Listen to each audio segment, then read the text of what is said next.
भगवान कर रहे हैं। और इस तरह से आपकी हिम्मत कभी नहीं टूटेगी, क्योंकि आपको यह लगेगा ही नहीं कि आप मेहनत कर रहे हो।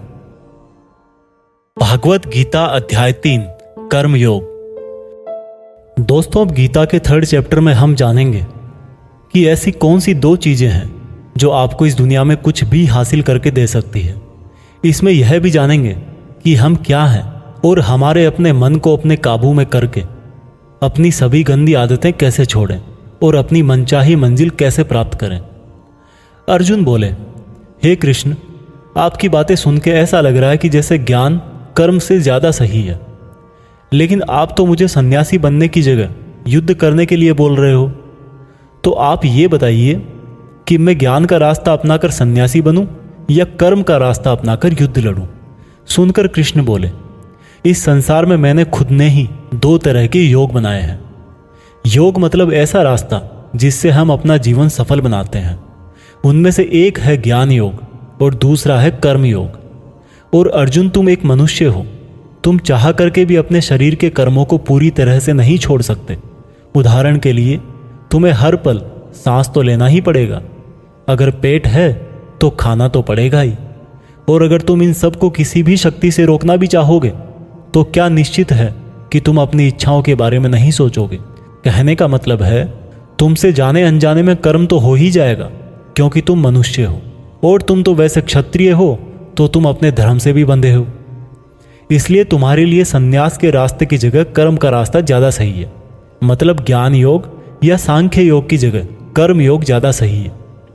इसलिए तुम यह सोचकर कि यह काम तुम नहीं कर रहे हो, बल्कि प्रकृति का गुलाम होकर तुम्हारा शरीर कर रहा है, फल की इच्छा किए बिना अपना कर्म योग करो। क्योंकि अगर तुम अपने आप को खुद के कर्म का कर्ता यानी करने वाला नहीं मानोगे, तो मैं तुम्हारा कर्ता बनूंगा। और जब मैं तुम्हारा कर्ता बनूंगा तो तुम्हें बिना मांगे ही वो सब सुविधाएं, सुख और राज्य दे दूंगा जिसकी तुम्हें जरूरत होगी।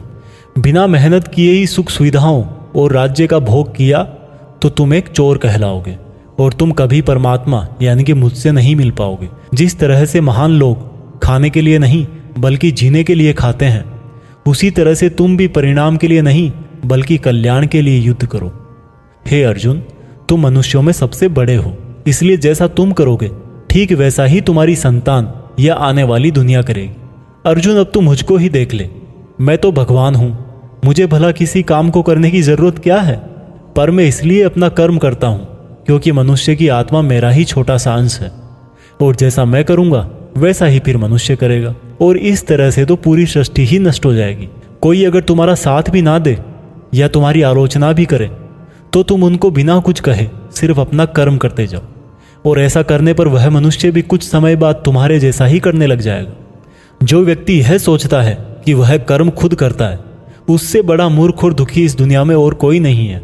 और ज्ञानी लोगों के द्वारा ऐसे मूर्खों को कभी नहीं छेड़ा जाना चाहिए।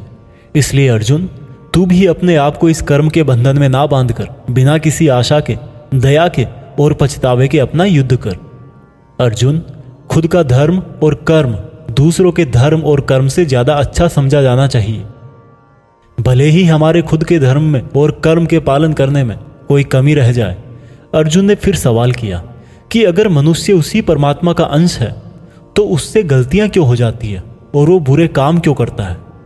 भगवान श्री कृष्ण बोले कि मनुष्य शरीर भोग विलास करना चाहता है क्योंकि उसकी प्रकृति वैसी ही है। इसलिए अगर उसकी इच्छा पूरी नहीं होती तो उसको क्रोध आता है।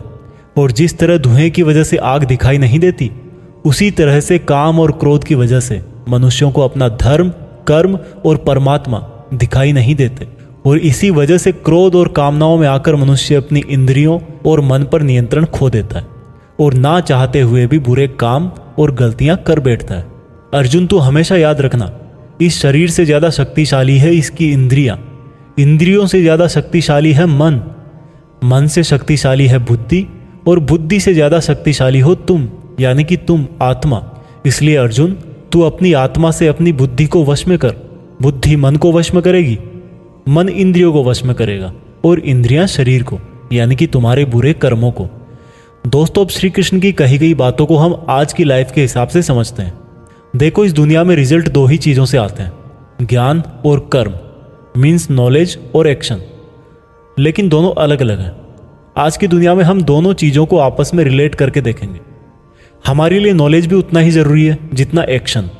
नॉलेज का मतलब यह नहीं है कि आप सिर्फ एग्ज़ाम पास करने के लिए सिलेबस को रटते हो, बल्कि नॉलेज का मतलब यह है कि आप सबसे पहले ये जानो कि आपके गोल्स क्या हैं, आपकी कैपेबिलिटीज़ और आपके इश्यूज़ क्या क्या हैं, और इन सब को मिलाकर गोल्स तक पहुंचने की आपकी प्लानिंग क्या है। ये है आपका नॉलेज यानी कि ज्ञान योग। इसके अलावा आपको एक और चीज़ जाननी चाहिए कि मेरे भाई, आप शरीर नहीं हो, आप एक आत्मा हो। आपकी आत्मा यानी आप खुद अपने इमोशंस, अपनी थॉट्स और अपनी एक्टिविटीज़ से बहुत ऊपर हो। और अगर आप ऐसा सोचोगे तो मैं दावे के साथ कह सकता हूँ आप 99% नहीं बल्कि 100% अपनी प्रॉब्लम से ऊपर उठ जाओगे। इसके बाद इस चैप्टर में दूसरा रास्ता बताया गया है कर्म योग, यानी कि आपके शरीर के एक्शंस के लिए भगवान ने ये बोला है कि हमें कभी यह नहीं सोचना चाहिए कि काम हम कर रहे हैं, और जब हम ये सोचेंगे कि काम नहीं कर रहे तब इसके दो फायदे होंगे। एक तो ये कि आप अपनी मेहनत के रिजल्ट को लेकर टेंशन में नहीं रहोगे, और दूसरा ये कि आप इमोशनली स्टेबल होकर अपनी बेस्ट मेहनत कर पाओगे। इसके साथ साथ आपको कभी भी अपने बुरे या अच्छे रिजल्ट को खुद पर लेकर दुख नहीं करना चाहिए, क्योंकि श्री कृष्ण की बातों के अनुसार मनुष्य को सिर्फ कर्म करने का अधिकार दिया हुआ है। इसके अलावा आप अपनी किसी भी बुरी आदत से कैसे छुटकारा पाएं, इसको बहुत ही आसान शब्दों में बताया गया है कि आप अपने आप को उस परमात्मा का ही छोटा सा रूप यानी कि आत्मा समझो, और आत्मा के ध्यान से अपने ब्रेन को और ब्रेन से अपने मन को काबू में करोगे, और इसके बाद में आपका मन अपने आप आपके सभी फिजिकल सेंसेस यानी कि इंद्रियों को काबू में कर लेगा। और जब आपकी इंद्रियां आपके काबू में हो जाएगी तब बुरी आदत छोड़ना तो क्या कुछ भी मुश्किल नहीं है।